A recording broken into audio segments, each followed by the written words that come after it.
10 years ago, I never would have thought I would be buying a house 4 states away, sight unseen from some stranger on Facebook. It's crazy. Early on in the investing process, people hear like $40,000 on a flip or 1% rule, or they hear all these terms, and I'm not saying be unwise, but I think sometimes the win of that deal is doing a deal. Our strategy so far has been flipping houses to where if we can't get what we think we could get on the market, the numbers still work as a rental. Well, welcome, David, to the Beyond Wealth podcast. Super excited to have you in studio. You were actually one of the very first interviews I did a long time ago, and we did it digitally on Zoom. Yeah. So you are a client, a friend. You do a lot of flipping. You have investment properties here, some buy and holds. So thank you for coming on the podcast. Yeah, man. thanks for having me. Glad we could finally do this in person. Well, I appreciate you coming through Birmingham. You have a lot of your portfolio here.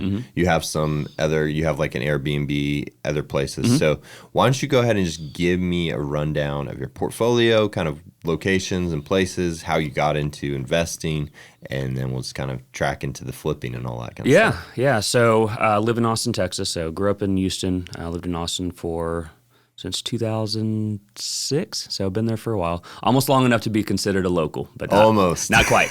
So I started investing or searching for markets to invest in, out-of-state real estate. Austin, obviously a very expensive market. Had it narrowed down to 4 or 5 markets. I looked at Indianapolis, Tulsa, Oklahoma City, Birmingham, Montgomery, and it was just a couple of metrics that I really liked about the Birmingham market. It being a small college town, medical industry is really good here, healthcare. A couple of big manufacturing plants are coming in town. It reminded me a little bit of Austin, kind of with like the brewery scene, kind of younger demographics, and so a couple of things that interested me in the Birmingham market, and so. Started this in 2020, bought my first property during COVID.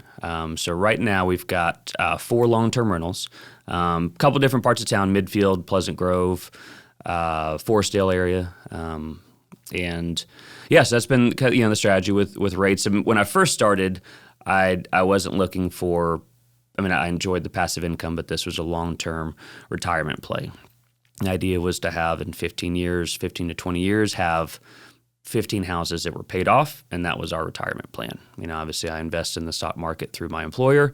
That allows me a little bit of a cushion on the back end, but this was, kind of a retirement play, looking down the road. So that's, that strategy has changed a little bit, with the rates that they are now. I'm still looking for rentals, but right now kind of changing up the strategy a little bit for some quick cash flow, just to kind of help build the nest egg to be able to buy more rentals in the future once the numbers make sense. Yeah. And we'll circle back to some of the flips you've done, and I've kind of helped you, dispo and all that. But I want to circle back to when you had mentioned that Birmingham kind of reminded you a lot of Austin.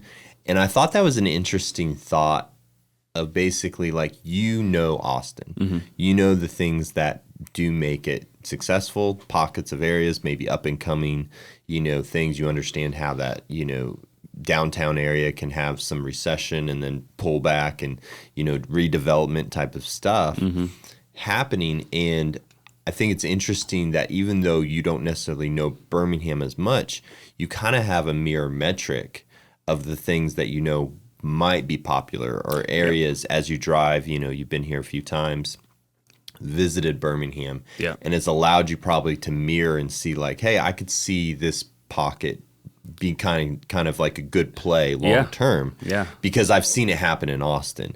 And although they're not exactly the same, you probably understand it better than maybe a different market that doesn't have those same intangibles. Yeah, there's a lot of similarities. Austin it's a big college town, big music, entertainment industry. There's a lot of different markets, or I guess segments in Austin that attract people. And the popular parts of Austin are, there's the parts that you're a little bit too late. If you're investing now, you're about 10 years too late. But there's a lot of up and coming, which are still pretty expensive, but up and coming areas in Austin that are kind of around, slowly gentrifying east of 35. So 35 runs, north and south through Austin. East side of 35 is 5 minutes from downtown, 10 minutes from campus, but it's an older part of town that investors are slowly, tearing the junkier houses down and building, multifamily. They're building quads and duplexes and stuff, and so and you kind of see that happening here. Gentrifying like the Eastlake area, or maybe not Avondale, but kind of areas that are closer to the hub of downtown. Kind of the path of progress, kind of slowly making its way east and north. So you kind of look for those little pockets. And as an out-of-stater, it's tough. I feel like I'm a couple years behind what's going on in Birmingham. So that's a challenge for me, and that's where I kind of rely on my team and you to tell me, hey, what's up and coming. And so, but you kind of spot those trends. I think any kind of major metropolitan has those same kind of trends that you keep an eye out on. Yeah, and you kind of look, and to a degree, I mean, that is the risk reward, right? Mm-hmm. So, you could say, hey, I'm going to invest in Hoover, probably less risk, but also less reward. Yeah. You can invest in Eastlake and maybe a little bit more riskier, but also the upside could be, potentially huge, because we all remember, or not, we all don't remember, but there was a time when Crestwood North was actually pretty rough. And now you have houses that are $400,000, $500,000 fixed up, because it's close to downtown, but it's like, a lot of, very popular just air pocket. Yeah. And that's sandwiched right next to Eastlake. Yeah. So I wanted to talk about, so we were actually connecting with Suzanne the other day, and we were talking about Eastlake. So let's dive into kind of what she thought. And I think it's pretty good advice. So basically, Eastlake is divided into north and south. Yep. And that primary divider is the highway. And that's oftentimes, too, when I talk about comps and different people like looking at those kinds of things, what's interesting is, major things like highways, you can't comp across the highway. Yep. Like, I'm sorry, but you just can't. Yeah. And North and South Eastlake are very different. You drove them the other day. I did. And talk about some of your insights on those pockets. Yeah. So I had spent my last trip out here a couple years ago. I spent about an hour driving through Eastlake, and this was 2020, so it's a little bit different. I mean, I'll let you tell me. It sounds like Eastlake probably a little bit better than it was in 2020 with the the rehabbers coming in, but it was very street by street, and so I'd lean on my local team to say, hey, stay south of this street, don't go west of this one, and stay in this little pocket. And it was very, just like you said, it's very little commercial. It's just residential. And it's, my goal was to try to find a couple of blocks that I would feel comfortable investing in, because it is street by street. There's, a couple of bad streets right next to some really good ones. So kind of finding that balance in between both of those. But I spent some time in Northeast Lake where I had run some comps and looked at some properties, and very similar floor plan, very similar build, but on the other side of the freeway, it's a lot rougher. And so it's tough, and I'm in the kind of the plan where I'm maybe a little bit more, because I feel like I started late in my investing strategy. So I'm not as conservative as I should be. I feel like I'm a little bit more aggressive. I'm willing to maybe take on a little bit more risk for more reward. And so that's kind of what made me look at Northeast Lake. But after spending some time there, it wasn't, the risk wasn't worth the reward, after I spent some time driving the streets. I feel like I would, that pocket of town, maybe in 5 years, it would be good, after some of the investors start, rebuilding, right around kind of the lake area. But it just felt like, it's very, the freeway right there is a big divider between south and north, and stuff that I wouldn't see until driving it, or, relying on you guys to kind of tell me, hey, this is the area that you want to stay in. Yeah. That's interesting you talk about the lake, because I could see that being like a pretty great factor if you live around the lake and can walk to it and stuff. Yeah. So I could see it eventually. I agree. I think it eventually could have some upswing, but I think a lot of Eastlake, a couple things have to happen just in South Eastlake. Mm-hmm. I think you need to get to a place where it's almost not street by street. It's pretty much like every street's rehabbed. Yeah. We all know that as you push closer to Ruffner Mountain, the properties tend to be a little more fixed up, values go up, all that kind of stuff. Yeah. And so, I think too, going back to the retail, I think there needs to be a little bit more retail to drive people into that pocket. Places you can go out to eat, kind of the Avondale scene, where there's a lot of really good restaurants in that pocket. Yeah. So it'll be interesting to see how it develops, but it is a very stark contrast of those two, South and Northeast Lake, and you can't comp them. You can't say, I got 160 in Southeast Lake, I'm going to get 160 in North. It's just not a thing. And so I think it's great that you were able to drive it, be boots on the ground, to actually see it for yourself. It's really helpful, because when I tell clients, like, hey, these are pockets you might want to look at, these are pockets you may want to stay away from, or be more cautious, more aggressive with your offers, if all that. That it's just helpful for clients to actually like see it with their own eyes. You've got to see it in person. So I mean, from out of state, I rely on Google Street View so often, and to me, on Street View on maps, Northeast Lake looks the same as South, and it's tough, like some is, you have to look at the date and see this was in 2020 or this was 2024. And there's a lot of streets that like, oh, this looks like a nice street, but you don't really see kind of what's around it.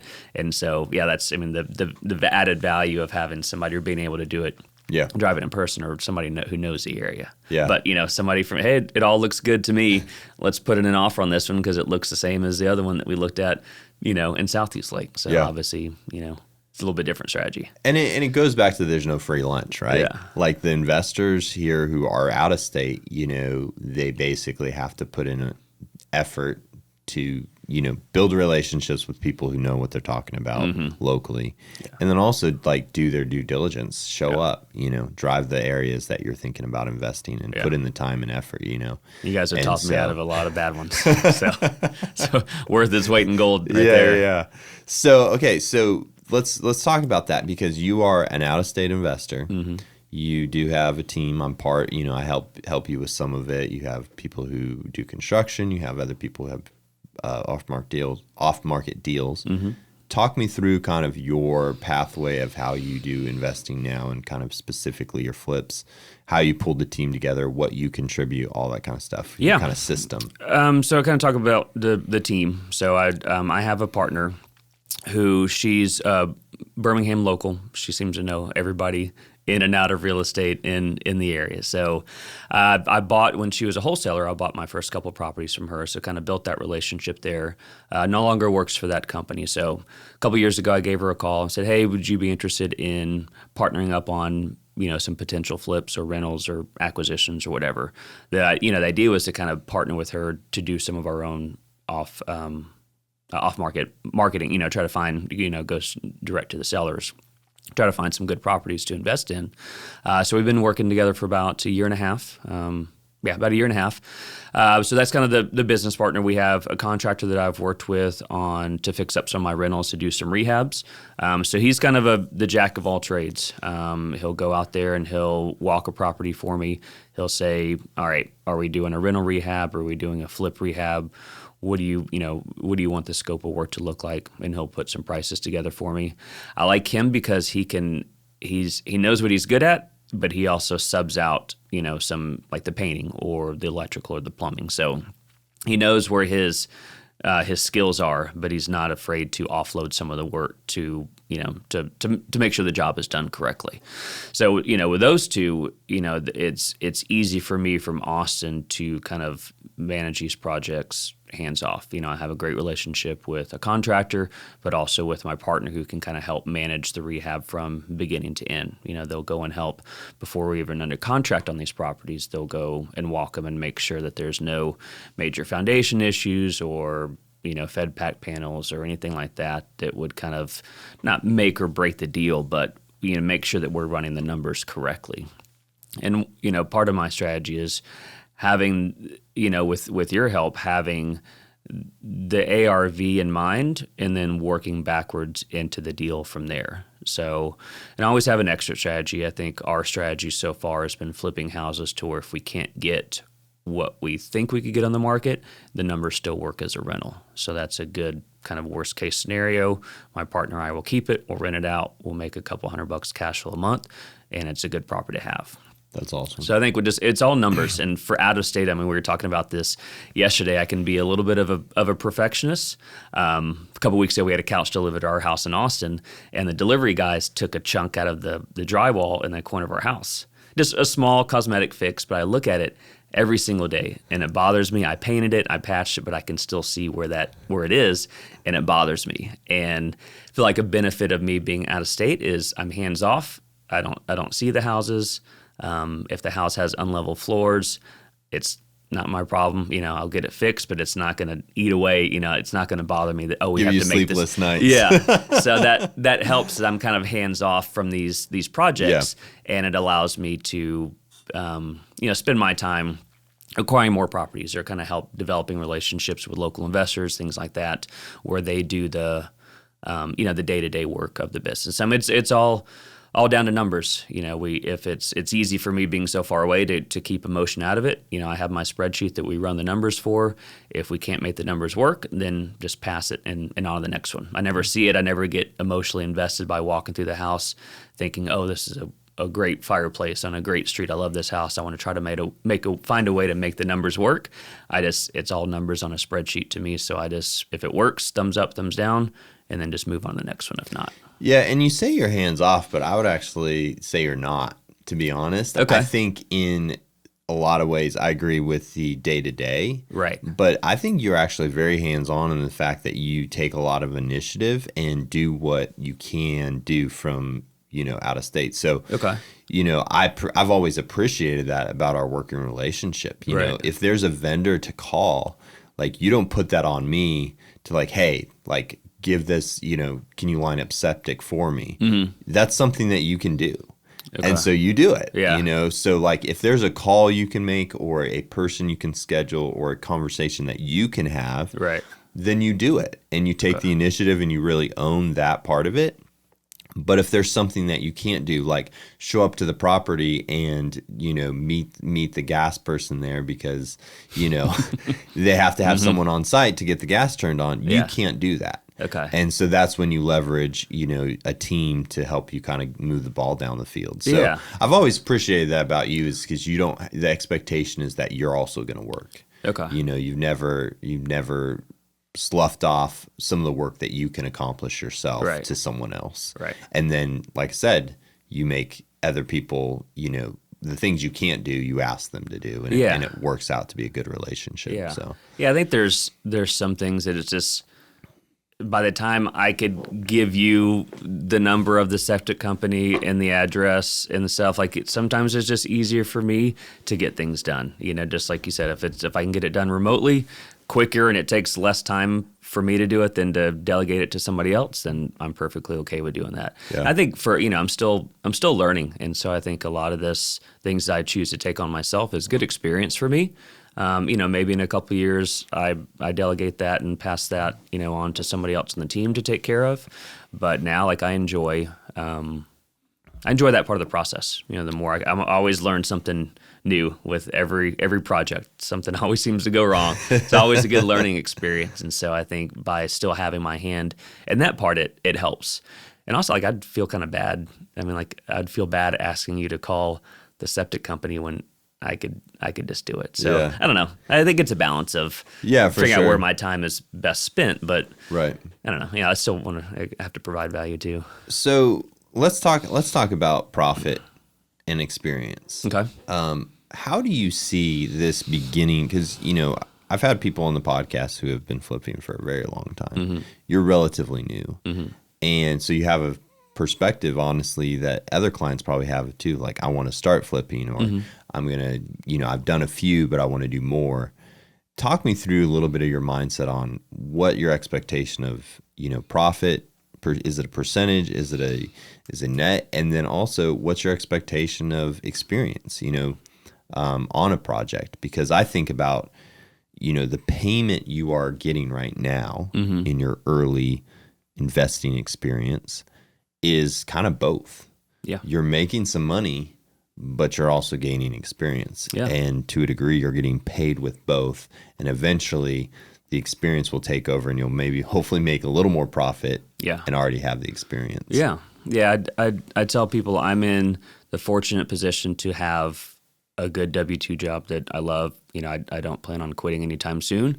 So I think that gives me a competitive edge because I'm willing to take on these projects for less profit than maybe you would, or somebody local who that's all they do. So my expectations of running through the project, and also helps that, I'm doing this, like I have a team that's doing this, so I'm not in there laying floors and stuff. So it's a little bit easier for me to accept a lower threshold of profit to make it worth my time. I'm working nights and weekends to kind of help make sure that these projects get done on time, and to run the numbers and find the deals. So, I'm okay making $5,000-$10,000 on a property.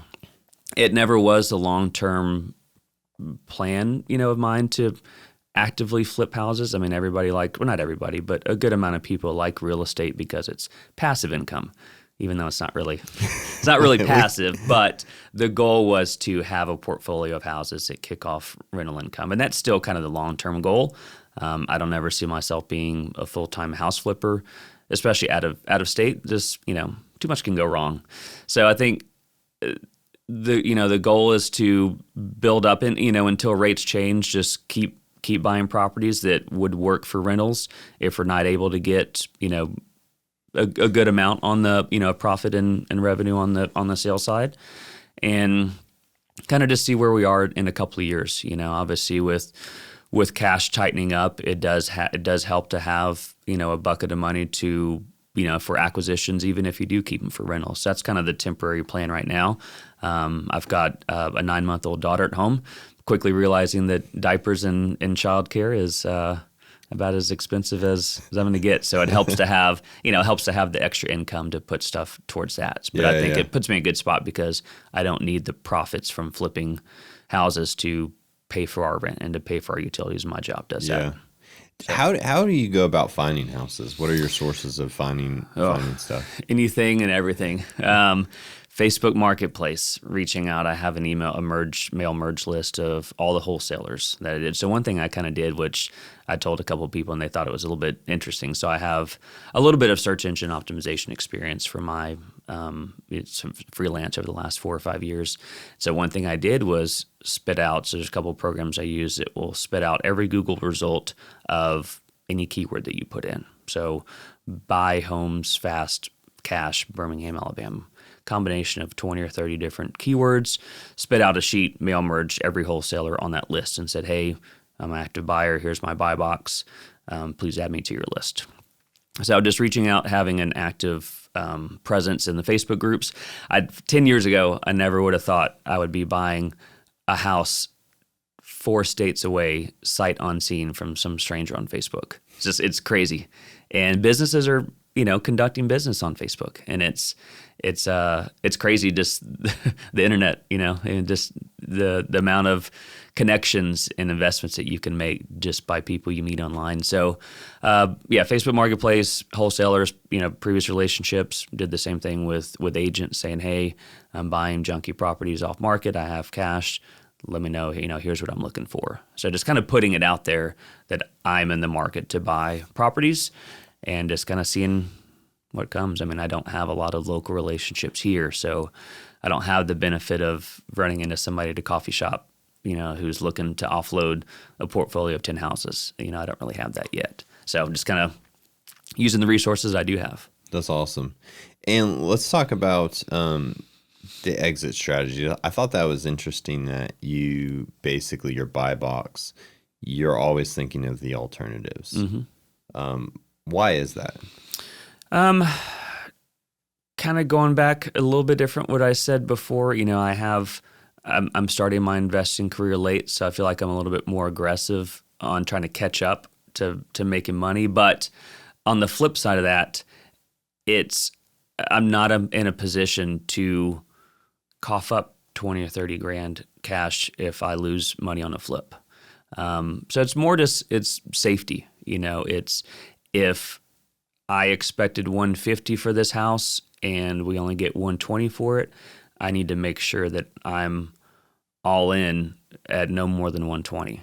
And if I sell it for 120 or, whatever, if I keep it for rental, it's just, it's a safety play. Like, hey, we didn't make any money on this. We lost a little bit. We'll probably lose a little bit more in the refi, but I have an income producing asset for the next 30 years that will sooner or later make money. And if I did the rehab right, there's not a lot of CapEx that's going to be coming down the road, so it should kick off a good amount of income and make sure it's in a good area. I think most houses that we flip are in areas that would work kind of as a first-time home buyer or a rental. So just kind of a little added layer of insulation just in case the deal goes sideways. We don't lose money on it.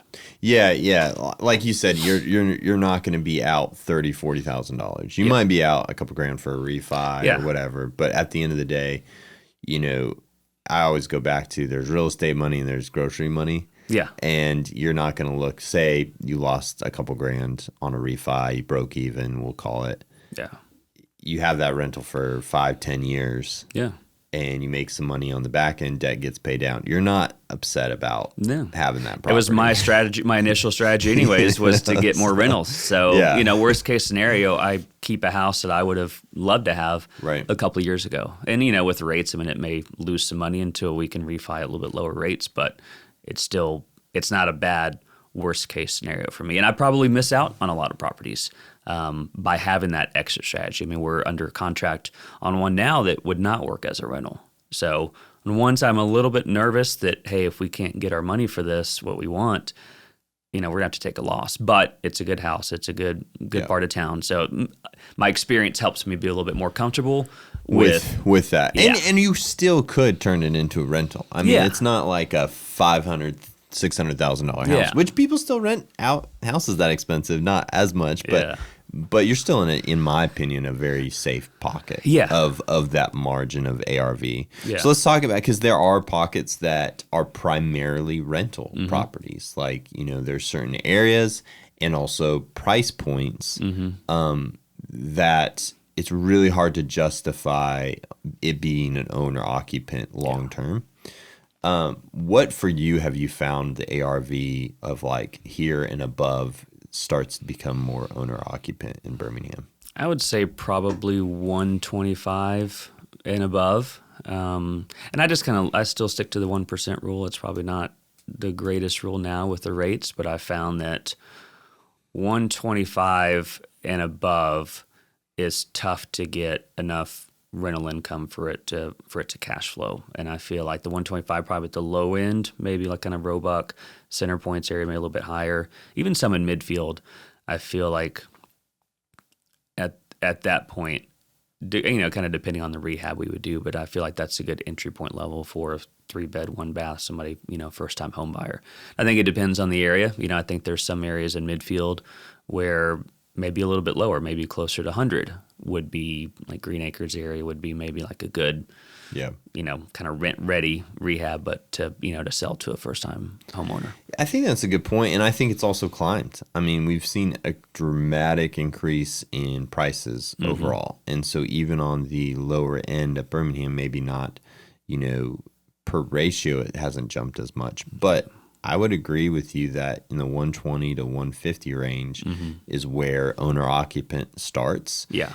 I also think in some of these pockets, you said 3-1, which a lot of people typically push to a 3-2. You've flipped some 3-2s, but you've also been okay with flipping some 3-1s. They're not as desirable, and they do kind of are in a nicer area, but do kind of have a little bit lower ARV. Yep. And so I think that's also, you've kind of found some niche on finding some properties that maybe other people aren't picking up and you're willing to do. Yeah.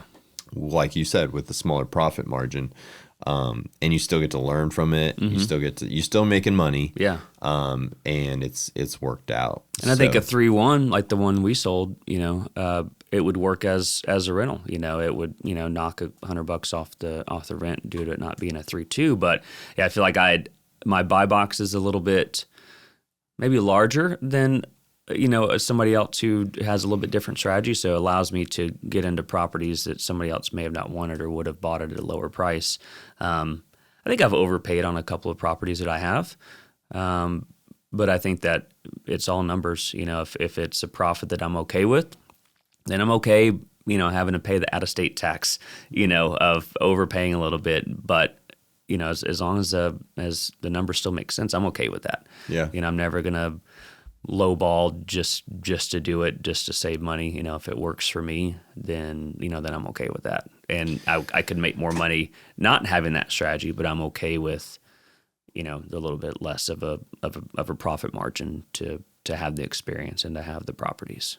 Yeah, and I go back to the volume. I mean, you have done not one deal. Yeah. You've done, for beginning this journey of flipping and stuff, you've done several deals.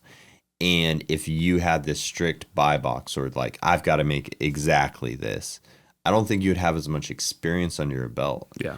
And sometimes the momentum, like, I think early on in the investing process, people hear like $40,000 on a flip or 1% rule, or they hear all these terms. And I'm not saying be unwise, but I think sometimes the very first deal, the win of that deal is doing a deal. Yeah. You know what I mean? Yeah. Like, you want to be wise, you want to have a good margin and stuff, but doing those first deal or a couple deals is way more important to the long-term investing than the spreadsheet completely being perfect. Yeah, I think it's like the power of the first deal. I mean, so the first deal I bought in Pleasant Grove, I asked Rob to go look at. The wholesaler called me and said, "I'll give you a 2-hour head start before I sent it out to my list." And I assumed he was full of it, but so I freaked out. I called Rob. I was like, "Hey, Rob, I talked to you a couple weeks ago. I'll pay you $200 if you can go look at this house for me in the next hour." And he was in the area. He just did a quick walkthrough, and he's like, I like it. And I asked him if he would buy it if he were me. And he said, yeah, I think it's a good area. And so I had the numbers run before I even asked him. And I was like, oh, man. And I remember talking to my wife, and she asked me, what's the worst case scenario? I was like, I'm about to wire $70,000 to this guy that I've never met, to this house I've never seen before. And she asked me what the worst case scenario was. I was like, well, worst case is I could probably sell it what I bought it for, and I would lose $1,000, and that's it. And she's like, okay, sounds like you should do it. And I had done my research. I had read every real estate book at Barnes & Noble for years. And it took me a year and a half to finally get the nerve to buy that first property. But once I bought that, I bought 3 more in the next 6 months because I got that first one, under my belt, which made me a lot more comfortable. And it didn't hurt that the first one I bought was like the perfect burr. I actually got like $2,000 back on the refi. That's awesome. And it's still one of my best properties. Yeah. And just getting that first deal done, it's like, cool, where's deal 2, 3, 4, 5, and 6? So having that first one. So going back with the flipping, I think for every house I buy that may not be in my buy box, it helps me tighten up my buy box in the future. Like maybe I shouldn't buy 3 ones in this part of town because I did that and I know lost money on it or broke even on it. So now I know, okay, let's check this area off. I'm not investing in that part of town. So it kind of helps me get closer to tightening that up a little bit where I can be more picky. So that Pleasant Grove deal, I'm curious if it was a complete train wreck. We'll say you lost 10 grand on it or refied and didn't quite. Would you still consider it a win? If I'm still at where I'm at today, even in that first one, because experience and meeting Rob, meeting you, I mean, everything just kind of like domino effect after that one. So I would have my strategy would have stayed the same. I would have been pretty upset, but like I have my long-term goal. I was like, hey, that's one roadblock. I'll get around it. I'll figure out, I'll learn from the experience. I'll learn what not to do. And I think it would set me up for success. So I would still consider it, tough lesson learned, but But where you are now, it was part of the story, right? Yeah.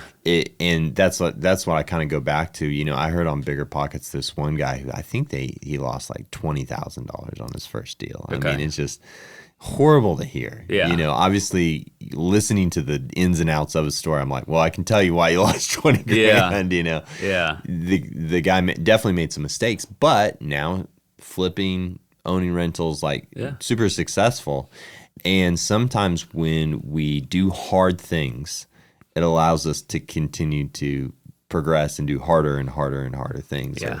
And so that's why I go back to is this, you kind of researched, did things for over a year and a half, but sometimes you just got to pull the trigger. I was tired of looking at properties. I would find like layups that I didn't push the trigger on, and I was getting frustrated, and downtime during COVID, like I couldn't travel, and it was like, I'm tired of looking at these properties, and I don't know what it was about this property, because I had the same conversation with other wholesalers on other properties that I could have bought, but for whatever reason I didn't. There was just something about this one.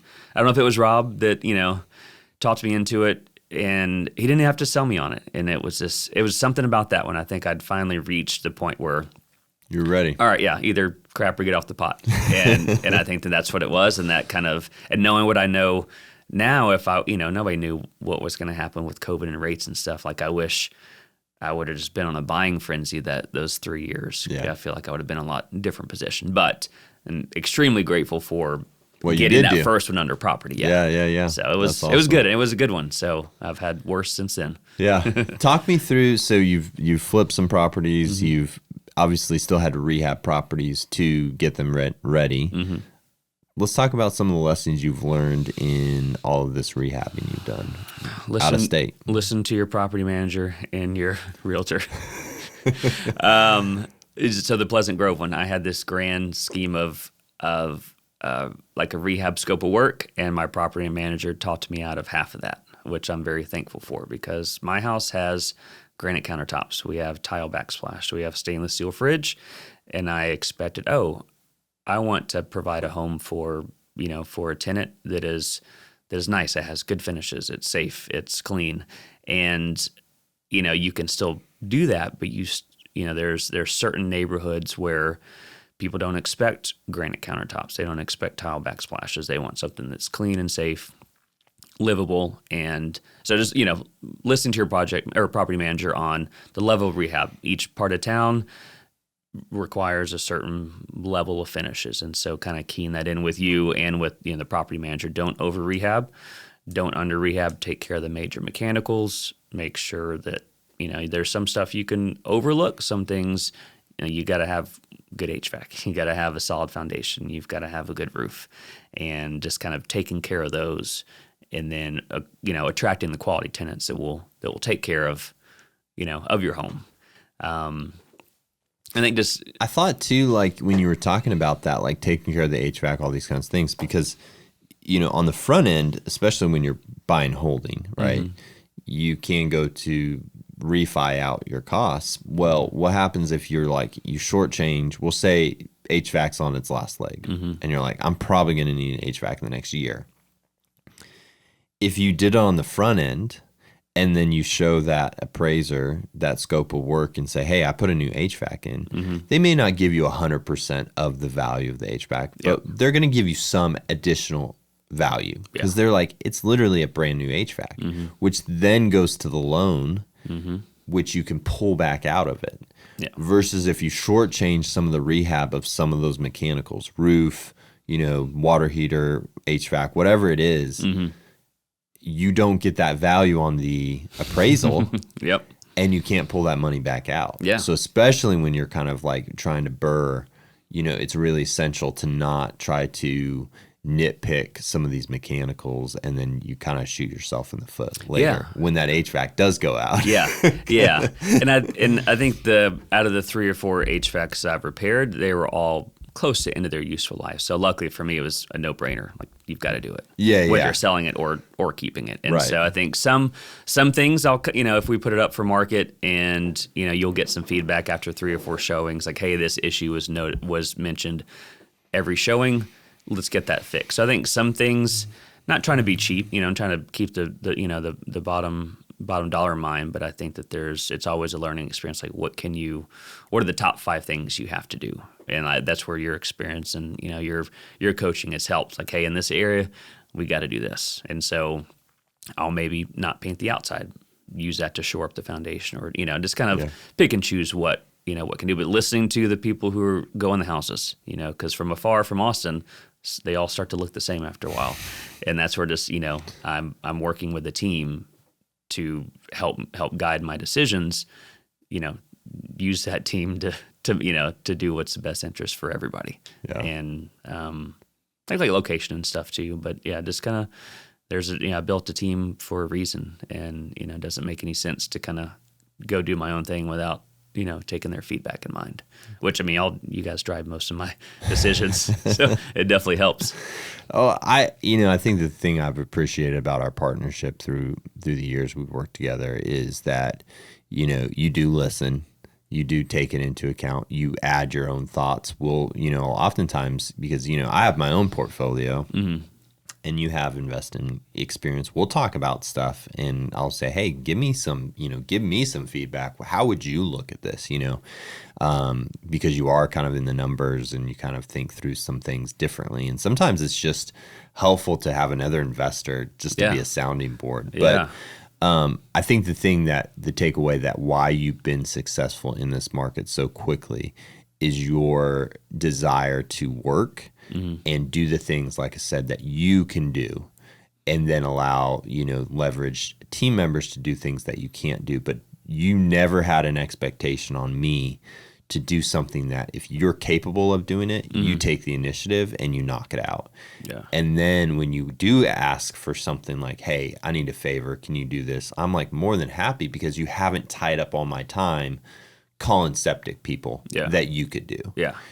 So you freed me up to be, the best realtor for you, and vice versa, the best client. So it's been a great relationship, and I think you're going to continue to be successful in this market. So. I hope so. Yeah, I enjoy the market. I hopefully I can spend some more time down here. I think that there's a lot of opportunity. I feel like just, reading, local articles in the news and stuff, like you guys have some exciting stuff going on in here. And I hope, the goal is to still have a nice little portfolio of rental properties, but, maybe flipping would be, who knows what's going to happen with the rates. I think you just kind of have to adjust to what's going on in the current market. But I'm excited. I'm looking to maybe get into some small multifamily. I know that's tough for an out-of-state investor to get into, because usually the ones that are available, not the right price point, but that is part of the goal. Whether you kind of start out in real estate, I never expected it to be passive income. I always knew I was going to have to work for it. But, I think, your priorities, not priorities, but maybe your strategy changes a little bit on how you've reached that end goal, whether it's $20,000 a month in income in 15 years, or you're making $20,000 each flip and doing one of those a month. I think that's a good thing about real estate, is you have the flexibility to make money and to grow relationships and grow your business a lot of different ways. So I'm excited. Yeah, it's only been 4 years, but I feel like I've learned a lot, and I've seen this last 4 years in real estate, a lot of people have made a lot of money, a lot of people have lost a lot of money. It's also been a time of that nobody's ever seen before. So it's been an interesting time to get into real estate, and it's been a roller coaster, but it's been great so far. I think that there have been a lot of people that lost money. Yeah. And I think that you have not. Obviously, not every single deal has been a complete win. There's been some tougher deals, but overall, the scope of what you've invested in has been successful. Mm-hmm. And sometimes I think too, you could look at, maybe some other people who were a little more aggressive when rates were really low, but they could have also known something you didn't. But I think there's also people who were probably too ambitious, mm-hmm. and they're regretting they were too aggressive. Yeah. And so at the end of the day, we all have to just do our story, and, you're winning. And I think, that's a huge thing, especially given the lay of the land has been so crazy and chaotic. Mm-hmm. And so for guys like you and me who don't have 40 years, 30 years of real estate experience, some of that caution is okay. Yeah. Yeah. And I'm okay with that. We're still making gains. We just maybe not as huge gains because we just don't have that 30 years of experience under our belt. Yeah. And that's okay, because in 30 years, we will. Yeah.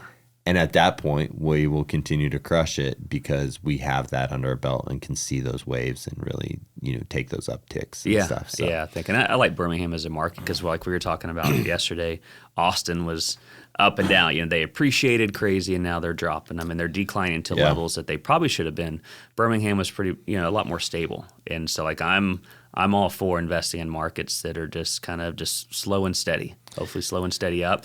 And, I I don't want to weather the rise and fall like Austin saw. Austin's like the cryptocurrency of real estate. And like my wife asked if like, oh, we've got some equity, should we sell the house? Like, nope, we're gonna stay here. We're gonna stay here for a long time, mostly because all our money and the equity is tied up in some of these properties here. But it's a lot more slow and steady, and so like that's kind of more my pace when it comes to investing and getting not the highest rewards, but also not the greatest risk. So yeah, that's the strategy so far. That's awesome. Sticking with it. Well, if someone wants to get a hold of you, just kind of glean from your experience as a new investor or maybe partner with you, how do they reach out to you? Yeah, probably just email. Like we were talking, I'm not big on the socials like I should be, but yeah, email and phone number. I guess we can put that in the notes. That's probably the easiest way until I build kind of my real estate empire. There's my social media. It's Four Hounds Real Estate. It's got a couple of flips and stuff on there. Post the first picture of my daughter. Like, hey, this is my wife for real estate. So I'm hoping to grow that account a little bit of personal, just to show like that's what I like about yours is it's very personal. So hoping to grow that, but as of now, email is the best way. Awesome. So, well, thanks for the time, man. I think there's a lot to be learned from people who have a lot of experience, but then also for those of us who are still on the beginning part of that journey. I think there's a lot of value in the lessons learned early on because it inspires others who maybe want to take that first step. Maybe they've read Rich Dad, Poor Dad, and they're waiting to pull the trigger on the first property, not quite there. Yeah. I think to hear stories of other people who took that first step is inspiring. I'm happy to share all the mistakes I've made. And it's a pleasure talking real estate to somebody in person. Like I love to talk to people over the phone. Like I'm always excited to share what I've done right, what I've done wrong, try to get people off the ledge and get them into their first property. You talk to so many people online, it's good to have face-to-face conversations. Yeah. So I enjoy talking to people real-time live about real estate. It changed my life. That's awesome, man. Well, appreciate the time. Yeah, thanks for having me. Yeah, see ya.